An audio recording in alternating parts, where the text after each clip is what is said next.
बिस्मिल्लाहिर्रहमानिर्रहीम। अस्सलाम वालेकुम स्टूडेंट। स्टार्ट करने लगे अपना नया टॉपिक इन्फेक्टिव एंडोकार्डाइटिस, जो कि वेरी वेरी इंपॉर्टेंट, बहुत इंपॉर्टेंट सिनेरियो वाइज से आता है। और इसका हमेशा जब भी आएगा ना सिनेरियो, इसमें हमेशा आपको डेंटल की हिस्ट्री लाजमी कि उसने रिसेंट कोई ट्रीटमेंट कराया, कोई डेंटल का ट्रीटमेंट कराया जिसकी वजह से अब उसके दिल में पेन हो रहा है, या उसको फीवर हो गया, या न्यू ऑनसेट मरमर, या चेंज इन मरमर हो गया। रिस्क फैक्टर सिनेरियो में क्या आएगा कि जी उसे लो ग्रेड फीवर है, नाइट स्वेट है, परसिस्ट है, मलेज है, फटीक है, चेस्ट पेन है, डिस्नी है, history of mitral wave prolapse है, और रूटीन डेंटल चेकअप कराया और पेटिकिया हुआ है।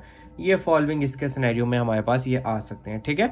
अच्छा, इन्फेक्टिव एंडोकार्डाइटिस होता क्या है? बेसिकली माइक्रोबियल इन्फेक्शन होता है एंडोथीलियम ऑफ हार्ट का, जो कि इंक्लूड कर रहा होता है but not limiting to valve. बस एंडोथीलियम तक रहता है, वेल्व में जो है नहीं जाता। ठीक है। अच्छा, रिस्क फैक्टर क्या हो सकते हैं कि प्रियोर कोई एंडोकार्डाइटिस था, रूमेटिक हार्ट डिजीज़ थी, माइट्रल वेल्व प्रोलैप्स था, ऑर्टिक वेल्व डिजीज़ थी, माइट्रल वेल्व्यूलर डिजीज़ थी, या आर्टिफिशियल वेल्व थी। ये रिस्क फैक्टर हो सकते हैं। ठीक है। फिर रिस्क ऑफ बैक्टीरियमिया क्या हो सके? वो पेशेंट जो था आईवी ड्रग यूज़र था, या इंडिवेलिंग वीनस कैथेटर करता था, या उसकी पुअर डेंटिशन, डेंटिशन का लाजमी वो डिस्कस करेगा इसमें, या वो हीमोडायलिसिस करा रहा है, या कोई डायबिटीज़ का पेशेंट, या इंट्राकार्डिक डिवाइस यूज़ कर रहा है जैसे पेस मेकर हो गई। ठीक है, ये यूज़ कर रहा होगा। ऑर्गेनिज्म की बात करें ना, तो इसमें मोस्ट कॉमन होते हैं स्ट्रेप्टोकोकस विरिडेंट, ये मोस्ट कॉमन है ओवरऑल कॉज में। ठीक है, एमसीक्यूज़ के लिए बहुत इंपॉर्टेंट है ये। स्ट्रेप्टोकोकस विरिडेंट ओवरऑल के लिए इंपॉर्टेंट होता है। और स्टेफ ओरियस की बात करें ना, ये मोस्ट कॉमन होता है किनमें? आईवी ड्रग यूज़र में। स्ट्रेप्टोकोकस विरिडेंट किस में है? ओवरऑल। और ओरियस किसने? स्टेफ आईवी ड्रग में। स्टेफ ओरियस की बात करें, मोस्ट कॉमन कॉज होता है एक्यूट इन्फेक्टिव एंडोकार्डाइटिस का। और स्टेफ एपिडर्माइडस किसका कॉज होता है? प्रोस्थेटिक वेल्व एंडोकार्डाइटिस का। और नो ऑर्गेनिज्म की बात करें तो 10% कल्चर नेगेटिव एंडोकार्डाइटिस होते हैं। और इसमें एक ग्रुप आता है हैसिक ग्रुप। हैसिक का क्या मतलब होता है? हीमोफिलस, एक्टिनोबेसिलस, कार्डियोबैक्टीरियम, एकिनेला और किंगेला। ठीक है, ये आ गया। उसके बाद अब इसकी साइट की बात करें ना, तो माइट्रल वेल्व हो गया, ऑर्टिक वेल्व हो गया, ट्राइकस्पिड वेल्व। यहाँ माइट्रल वेल्व में मोस्ट कॉमन होता है ओवरऑल वेल्व इन्वॉल्व हुआ होता है। ऑर्टिक सेकंड मोस्ट कॉमन होता है, और tricuspid right sided valve are commonly involve होता है इन आईवी ड्रग अब्यूज में। उसके बाद टाइप्स की बात करते हैं। टाइप्स में एक्यूट और सब एक्यूट आती है। एक्यूट की बात करें ना, कॉज्ड बाय होती है हाई विरुलेंस ऑर्गेनिज्म में, जो कि इन्वॉल्व होते हैं नॉर्मल वैल्यू में। और ये प्रोड्यूस कर रहा होता है लार्ज डिस्ट्रक्शन वेजिटेशन, जो कि एक्सटेंड करती है कॉर्डाया में, और इसकी प्रोग्नोसिस पुअर होती है। ठीक है। और इसमें एजेंट जो होते हैं ना, इसमें एजेंट आ जाते हैं, स्टेफ ओरियस आता है, और स्ट्रेप्टोकोकस नमूनिया आता है, और स्टेप पायोजीन आते हैं। और ये आते हैं देन सब एक्यूट में आते हैं स्ट्रेप्टोकोकस विरिडेंट, स्ट्रेप्टोकोकस बोविस, एंटेरोकोकस फिजिलस और कोक्सेले।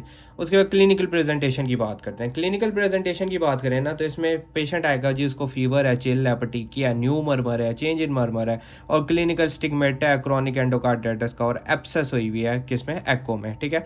सब एक्यूट में भी वही fever, chill, night sweat, anorexia, weight loss, anaemia, स्प्लीनोमेगैली, clubbing हुई हुई है, क्लबिंग इंपॉर्टेंट हो गई। और कार्डिक में क्या? न्यू मरमर या चेंजिंग मरमर, कंडक्शन हो रही है, एबनॉर्मलिटीज, कंजेक्टिव हार्ट फेलियर। और इसमें जो मोस्ट इंपॉर्टेंट चीज़ आती है ना, वो ये आती है रोड स्पॉट है और ऑसलर नोड्स हैं। ये वेरी इंपॉर्टेंट चीज़ है। साथ उसको ग्लोमेरुलोनेफ्राइटिस है, आर्थराइटिस है। एम्बोलिक में क्या है? इन्फार्क्शन हुआ है, पल्मोनरी एम्बोलाई है, स्प्लिंटर हेमरेज है, या जेन वेल है ना। डायग्नोज हम इसको कैसे करते हैं? डायग्नोज हम इसका ब्लड कल्चर कराते हैं, क्योंकि आइटस है ना, इन्फ्लेमेशन है, तो ये मोस्ट एक्यूरेट होता है इन्वेस्टिगेशन। क्या? Blood culture. ये डिफाइन करता है इन्फेक्शन को और गाइड कर रहा होता है एंटीबायोटिक थेरापी को। और ये 3 से 6 सेट ऑफ कल्चर हम देते हैं। ठीक है, इसके और ऑब्टेन करते हैं डिफरेंट साइट्स को। ठीक है। और स्ट्रिक्ट एसेप्टिक मैयर हम कराते हैं, और avoid taking sample from indwelling lines. ठीक है। एको कराते हैं, ये हमें डिटेक्ट और फॉलोइंग प्रोग्रेस बता रहा होता है। एसेस वेल्व डैमेज बताता है, डिटेक्ट करता है एब्सेस की फॉर्मेशन। ट्रांस एसोफेगल एको मोर सेंसिटिव होता है। ठीक है। देन हम बात करें, वही ट्रांसथोरेसिक एको आ गई, ट्रांस एसोफेगल एको आ गई। अदर टेस्ट में CBC, UC, ESI, urine analysis, urine culture, ECG. और इसमें जो मोस्ट इंपॉर्टेंट क्राइटेरिया होता है वो होता है ड्यूक क्राइटेरिया। डेफिनेट हमें कब पता चलेगा? जब 2 मेजर हो, या 1 मेजर 3 माइनर, या 5 माइनर हो। पॉसिबल में क्या होगा? 1 मेजर 1 माइनर, या 3 माइनर हो। ठीक है।